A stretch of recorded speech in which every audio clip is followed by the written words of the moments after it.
We did it. 18 months renovation. We passed the inspection. We got the grant. But here's what nobody tells you. What happens next? The hardest part came after all of that.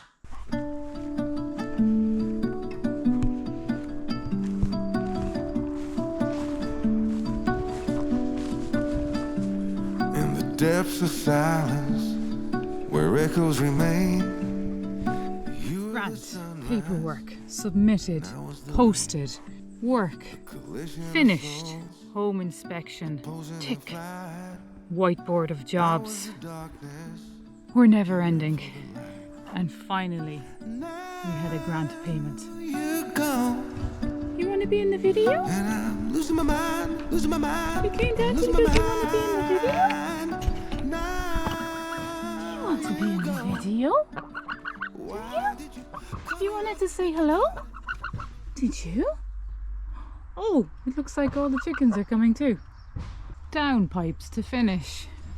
Drainage to dig. Wires to remove from the front of the building. Render to be re-rendered. Plaster to finish. Windowsills to paint. Curtains to put up. Skirting boards to erect. Windowsills to put in. Electrics to be finished. What do you want, Mrs. Chicken? You want to be in the video too? Oh man. Quite the audience. When the pressure was on, there was no stopping us. Now the pressure is gone, momentum is slow.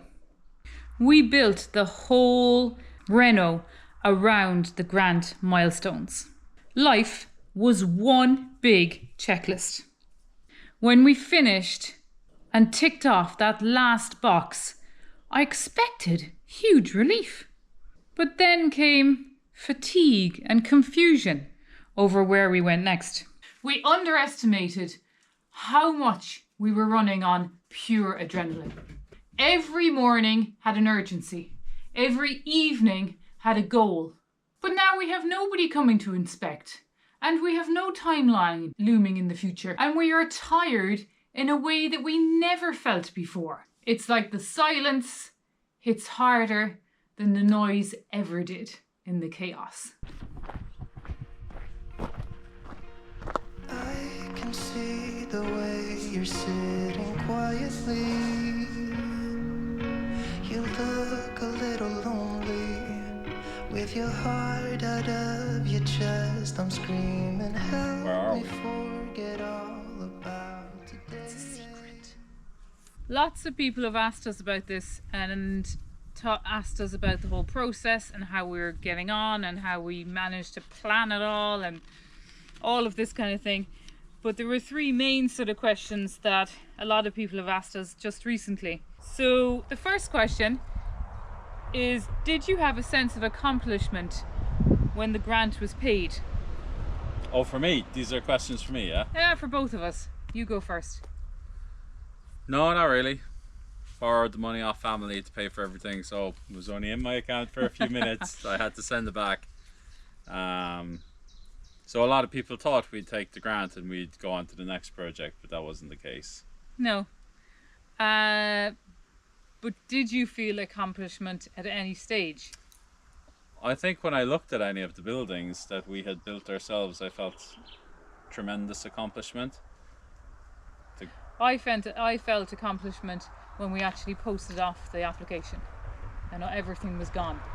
I kind of felt a little bit of kind of relief then, but that's about the only time. No, honestly I didn't, because the grant was 18 months. I suppose you're always worried whether you'd hit it, but I think at about the 12-month phase I knew we were going to hit it. So oh yeah, I know.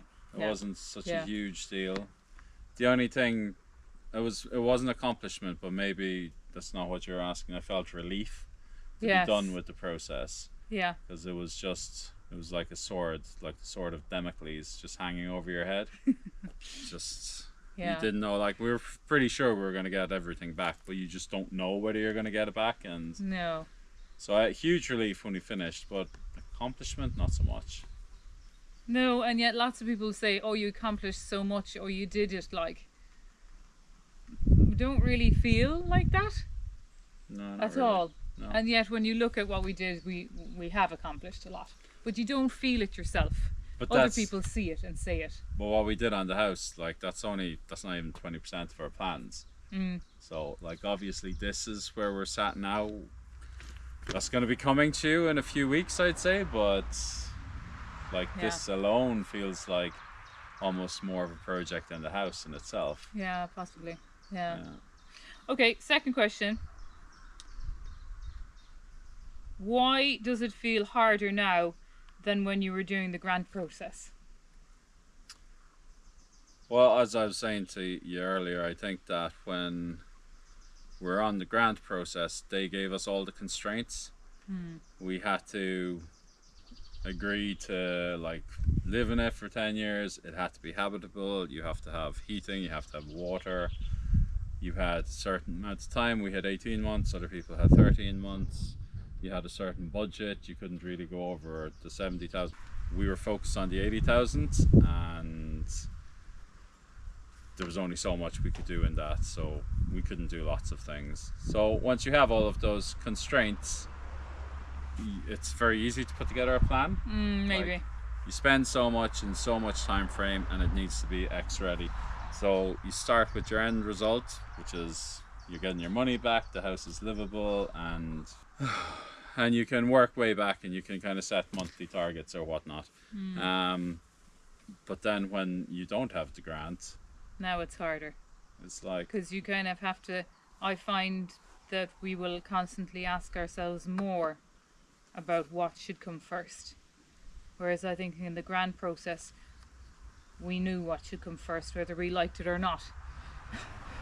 That was just the way it happened. Whereas now, it's like, well, we could do that, but then we could do this.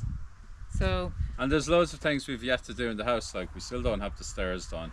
We still don't have the hot water sorted. There's window that we want to kind of restore, the window in the hall, the really old window. And then there's tiling, and there's leaks, and there's all bits and pieces we want to do. But they're like, we don't even have a plan for when we're going to do them. no, we don't. But I suppose they're not mega things, like, you know, No, they but- will be done, But the things that aren't mega, they fall to the bottom of the priority list. They do. Essentially, if you're good at planning, something like the grant You're with good at all planning. those steps and all the constraints makes it very easy to plan. And then if you're a builder, or if you're an architect, or if you know how to restore some land, then you can plan out the rest of it pretty good. But when you're like us and you're neither a builder, nor an architect, nor a landscape designer, nor anything, you actually don't know what's what. You don't know what needs to be done.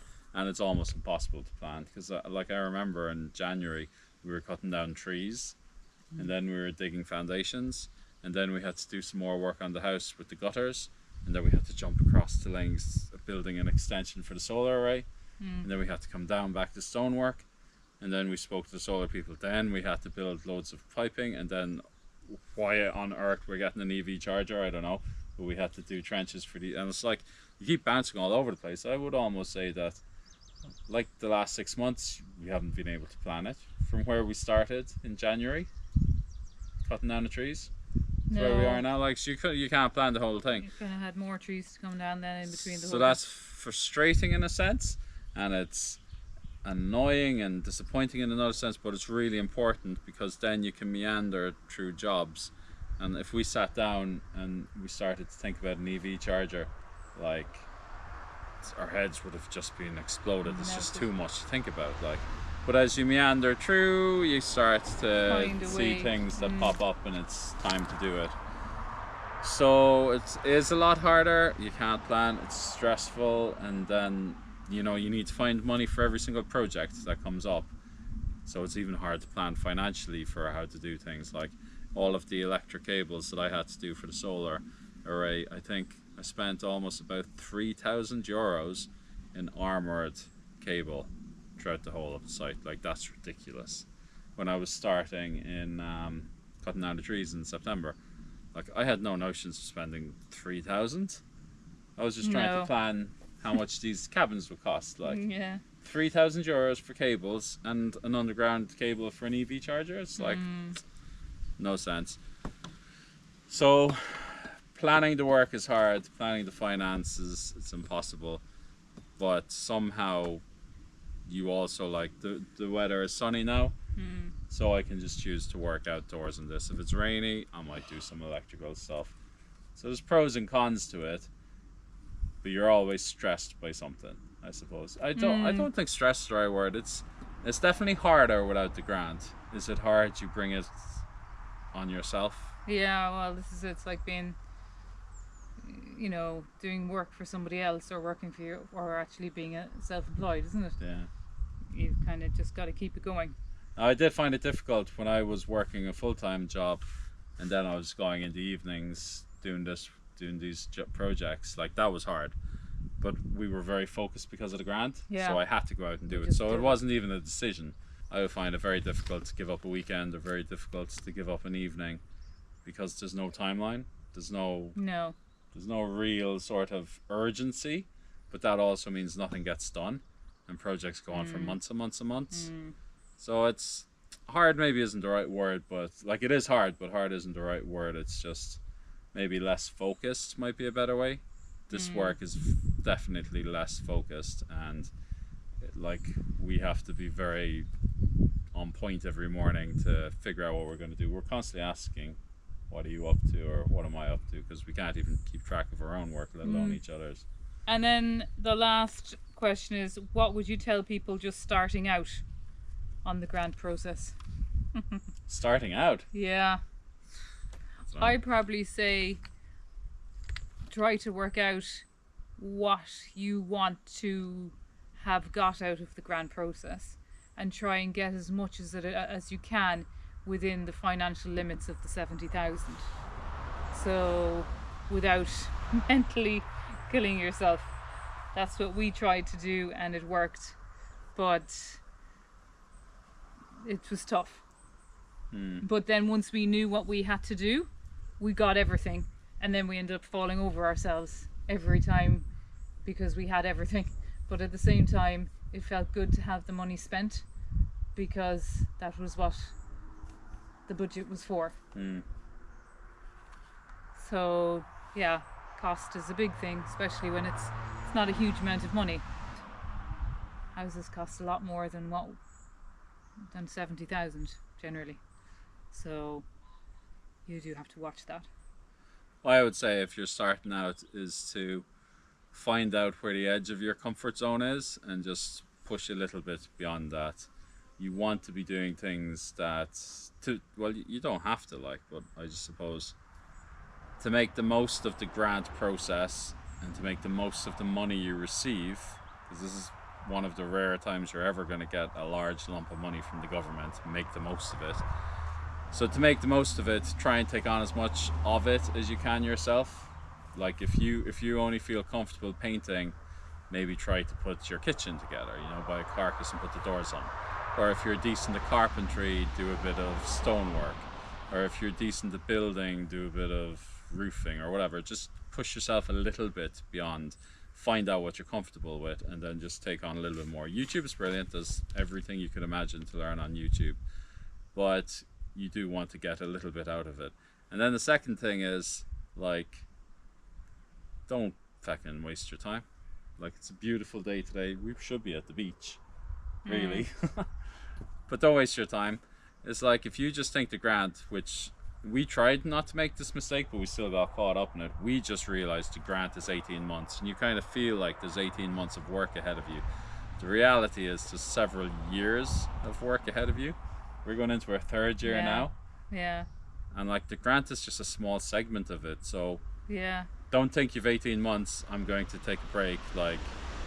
Just try and finish your entire grant process in 12 months. Try and spend all the money and get it habitable. So much quicker than you can imagine. Make it comfortable, I suppose. We were in a caravan for a year, and the kids were in the caravan for 8 months, 7-8 months, and that was enough. If you're lucky and you have a house that you can be living in while you're doing it, it's a very different situation. But if you're living in a field like we were, you really got to put your comfort first, and get in there. You mightn't have hot water. You might just have a kettle and an electric shower and a dishwasher, but you know, you live with those things, and everything else will come about afterwards. Isn't it? Yeah.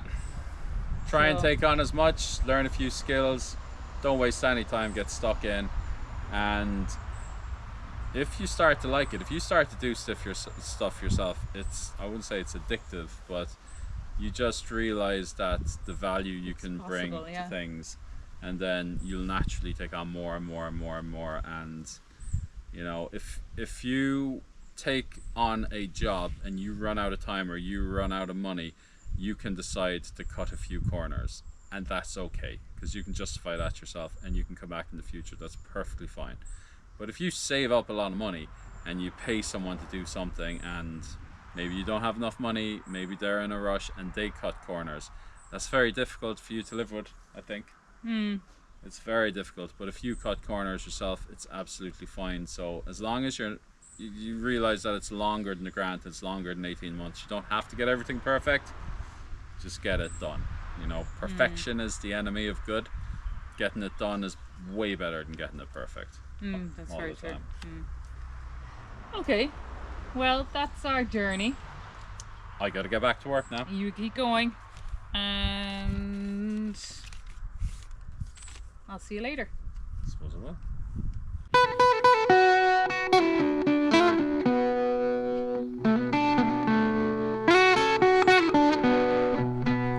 So what have we learned from all of this?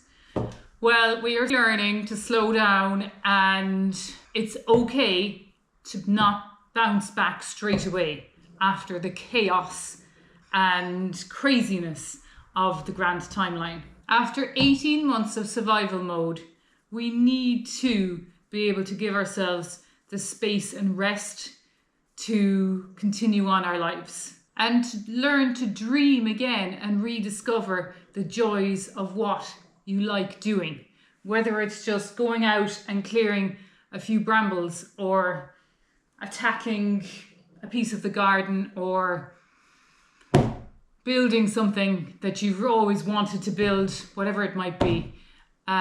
It's lovely to be able to do that without the constraints of the timeline, and not have to do it because you have to. If you're in the middle or the thick of the Derelict grant process, or even if you've just stepped off from the other side, you're not alone in this sort of strange feeling. We are still here, we are still working, still renovating, and we are still living the dream, just with a few more tea breaks. Slán go fóill and gurb míle maith agat.